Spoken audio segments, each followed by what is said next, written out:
गुजरात से आतंकी पकड़े गए जिनके पास दुनिया का सबसे खतरनाक जहर था।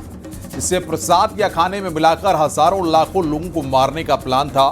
वहीं दिल्ली बम ब्लास्ट में पकड़े गए डॉक्टरों के आतंकी मंसूबों पर सियासी वार पलटवार जारी है। स्वामी यशवीर महाराज ने ऐसे जहरीले डॉक्टर के बहिष्कार का ऐलान किया। एसपी के पूर्व सांसद एसटी हसन ने हिंदू मुसलमान वाले बयानों से बचने की नसीहत दी है। वहीं जगत गुरु रामभद्राचार्य ने समान नागरिकता संहिता लागू करने की मांग दोहराई है। आपको रिपोर्ट में दिखाते हैं।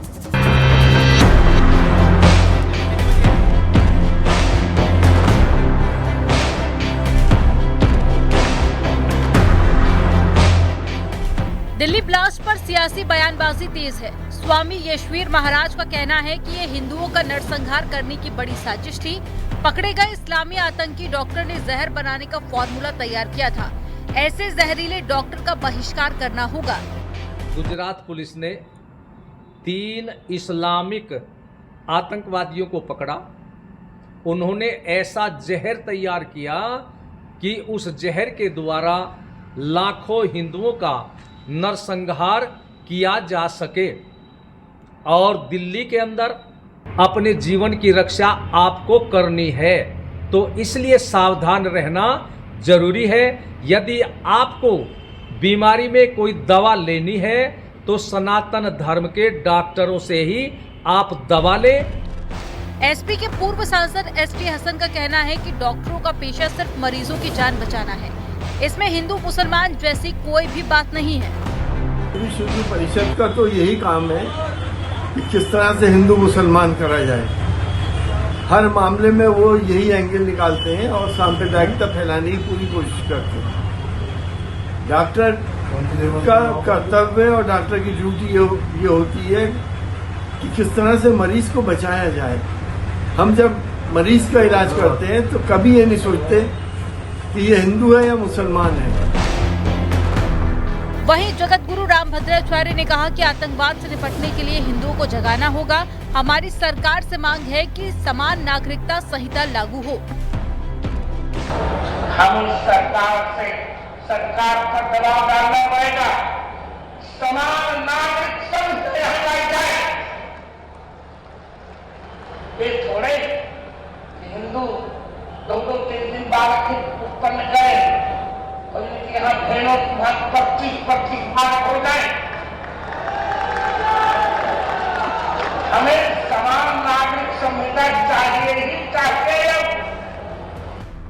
यूपी में सख्त कार्रवाई होगी, चाहे आरोपी डॉक्टर हो या इंजीनियर।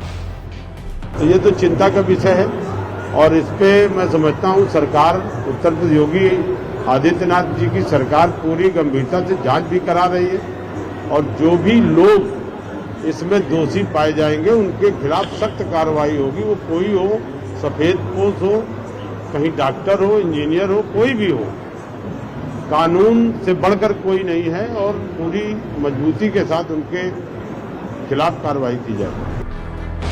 गुजरात से गिरफ्तारी आतंकियों के पास से दुनिया का सबसे खतरनाक जहर मिला था, जो बड़ी संख्या में लोगों को मौत के घाट उतार सकता है। वहीं दिल्ली बम ब्लास्ट में शामिल आतंकी डॉक्टरों पर भी सियासी बयानबाजी थमने का नाम नहीं ले रही है। Bureau report, news 18 UP Uttarakhand.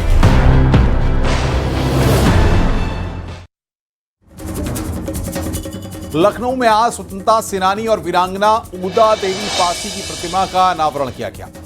Uda देवी पासी ने 1857 के विद्रोह में पेड़ पर चढ़कर 36 अंग्रेजों को बंदूक से निशाना बनाकर मौत के घाट उतारा था। ऊदा देवी पासी की पुण्यतिथि के मौके पर रक्षा मंत्री राजनाथ सिंह और सीएम योगी आदित्यनाथ ने उनकी प्रतिमा का अनावरण किया। आपको रिपोर्ट में दिखाते हैं।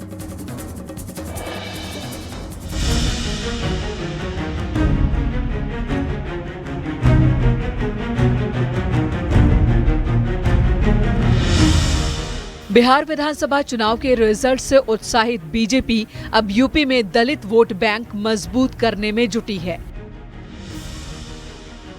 बीजेपी पासी स्वाभिमान दिवस मना रही है तो दूसरी ओर वीरांगना ऊदा देवी की प्रतिमा का लखनऊ में अनावरण किया गया।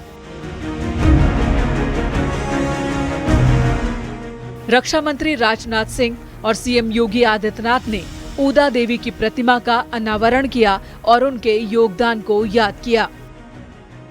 वीरांगना उदा देवी जी ने अप्रतिम पराक्रम और अदम्य साहस से न सिर्फ अंग्रेजी सेना को ही धूल चटाई थी, बल्कि राष्ट्र प्रेम का ऐसा मानक स्थापित किया है जो मैं मानता हूं कि अनंत काल तक भारत के हर नागरिक को वह प्रेरणा देता रहेगा।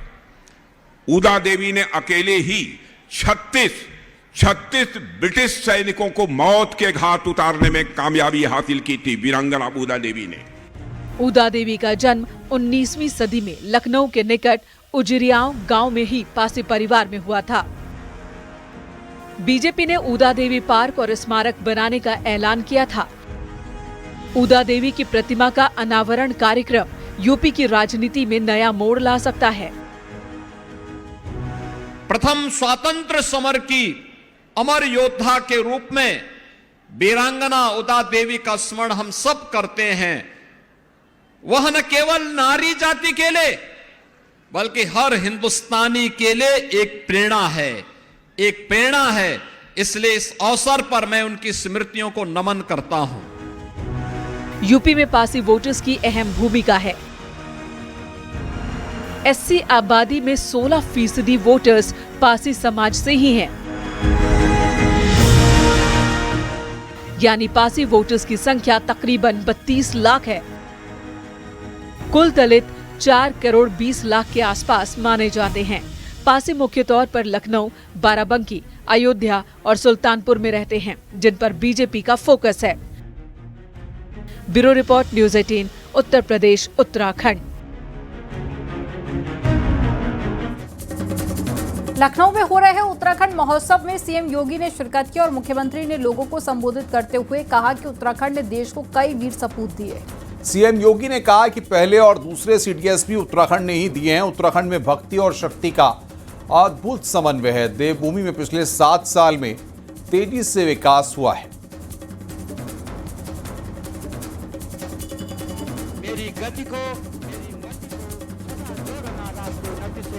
उत्तराखंड की ही देन है कि भारत की रक्षा सेनाओं की एकीकृत विंग के कमांडर इन चीफ के रूप में देश के पहले CDS chief of defence staff general Bipin Rawat भी उत्तराखंड की देन है और द्वितीय सीडीएस भी उत्तराखंड की देन है। यानी हमने भक्ति और शक्ति का समन्वय उत्तराखंड ने उसी प्रकार से किया है जैसे राजस्थान की धरती ने करके दिखाया है। बिहार चुनाव में हार के बाद लालू परिवार में दरार सामने आ रही है। लालू की बेटी रोहिणी आचार्य ने तेजस्वी यादव, संजय यादव और रमीज खान का नाम लिया है। रोहिणी ने आरोप लगाया कि संजय रमीज से सवाल करेंगे तो चप्पल से मारा जाएगा। तो वहीं इसे लेकर सियासत शुरू हो गई। बीजेपी और जेडीयू ने भी आरजेडी पर हमला बोला। आपको रिपोर्ट में दिखाते हैं।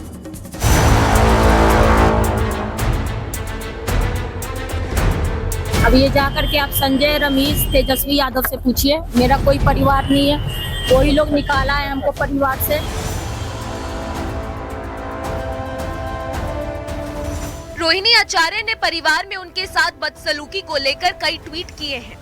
एयरपोर्ट पर जब रोहिणी से पत्रकारों ने परिवार को लेकर सवाल किया तो रोहिणी अपने भाई तेजस्वी, उनके सलाहकार संजय यादव और रमीज का नाम लिया। रोहिणी ने कहा कि संजय रमीज से सवाल करेंगे तो चप्पल से मारा जाएगा। मेरा कोई परिवार नहीं है। अब ये जाकर के आप संजय, रमीज, तेजस्वी यादव से पूछिए। मेरा कोई परिवार नहीं है, वही लोग निकाला है हमको परिवार से, क्योंकि रिस्पॉन्सिबिलिटी लेना नहीं है उनको। पूरा दुनिया बोल रहा है जो चाणक्य बनेगा तो चाणक्य से आप सवाल पूछिएगा। जब कार्यकर्ता चाणक्य से सवाल कर रहा है, पूरा देश दुनिया सवाल कर रहा है कि पार्टी का ये ऐसा हाल क्यों हुआ। अब जब संजय, रमीज, इन लोग का नाम लीजिए तो आपको घर से निकाल दिया जाएगा, आपको बदनाम किया जाएगा, आपको गाली दिलवाया जाएगा, आपके ऊपर चप्पल उठा करके मारा जाएगा। लालू परिवार में छिड़े घमासान के बीच राबड़ी देवी के भाई साधु यादव ने भी बिहार में हार पर मंथन की बात कही है। देखिए, आरजेडी का जो परफॉर्मेंस, मतलब जो आप बता रहे हैं कि कैसा परफॉर्मेंस रहा है, लेकिन बिल्कुल खराब हो गया है। ठीक नहीं है, समझने की ज़रूरत है और सोचने की भी ज़रूरत है और बैठक करके विचार करने की भी ज़रूरत है कि कहाँ हमारी गलती है और किनके द्वारा गलती किया गया है। ये सारी चीज़ों पर फोकस करने की ज़रूरत है। बीजेपी का कहना है कि लालू परिवार की अराजकता खुलकर सामने आ गई है। इन लोगों ने पूरे बिहार को चलाने के सपने देख रहे थे, वो परिवार भी नहीं चला पा रहे। रोहिणी आचार्य ने बहुत सारी बात कल मैं सुन रहा था, बहुत ही आपत्तिजनक। सवाल पूछने पे चप्पल से पिटाई हो सकती है, सवाल पूछने पे आपको घर से बाहर निकाला जा सकता है। विधानसभा चुनाव में करारी हार के बाद लालू परिवार में कलह काल चल रहा है। राजनीति छोड़ने और परिवार से नाता तोड़ने के बाद भी लालू की बेटी रोहिणी लगातार अपनी बात सबके सामने रख रही है, जिस पर सियासत भी तेज हो गई है। Bureau report, news 18, UP Uttarakhand.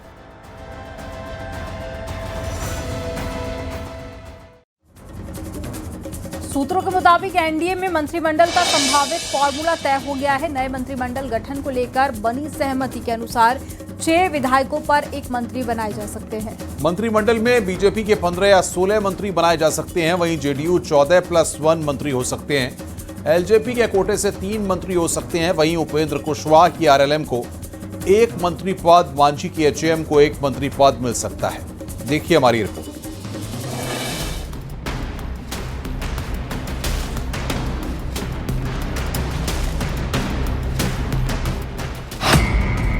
Bihar में नई सरकार का काउंटडाउन।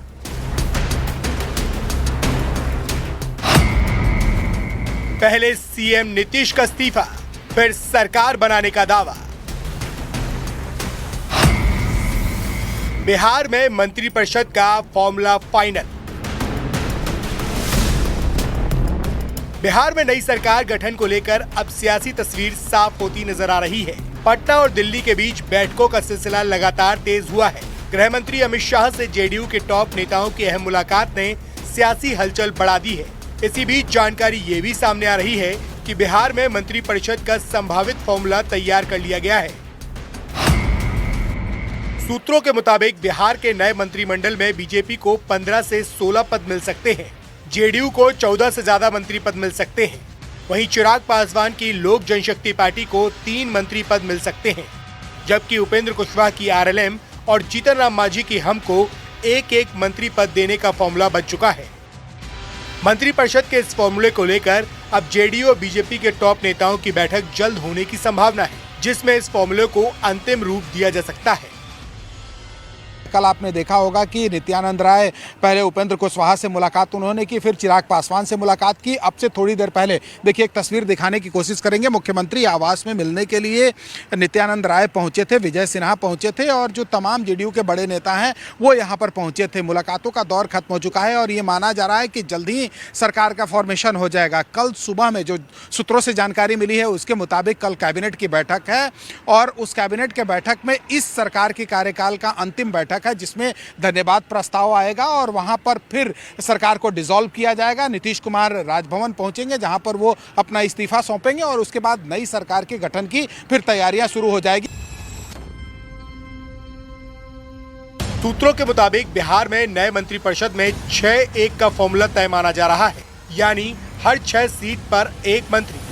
कैसा लग रहा है सर जेडीयू का ये शानदार सफलता और एनडीए की सफलता पे? एकदम पूरा गर्व है और फख्र है। डबल इंजन की सरकार जो माननीय नीतीश जी के नेतृत्व में बिहार में और मोदी जी के नेतृत्व में जो देश में चल रही है, उनका ये देन है, उसका ये फलाफल है जो विकास की रफ्तार बिहार में तेज हुई है। ऐसी उम्मीद थी? एकदम उम्मीद थी। हम तो पहले भी हम लिखे हैं, रिजल्ट से पहले मैंने अपने पोस्ट पर लिखा था कि 200+ एनडीए जीतेगी। और मुख्यमंत्री नीतीश कुमार है जी, एकदम नीतीश बाबू हो रहे हैं, इसमें कोई डाउट है क्या? बिहार में नीतीश कुमार के पिछले मंत्रिपरिषद में भी यही फॉर्मूला था। दरअसल विधानसभा की कुल संख्या के 15% के हिसाब से मुख्यमंत्री समेत अधिकतम 36 मंत्री बनाए जा सकते हैं। चर्चा है कि इस बार नीतीश कुमार के मंत्रिमंडल में युवा चेहरे ज्यादा दिख सकते हैं।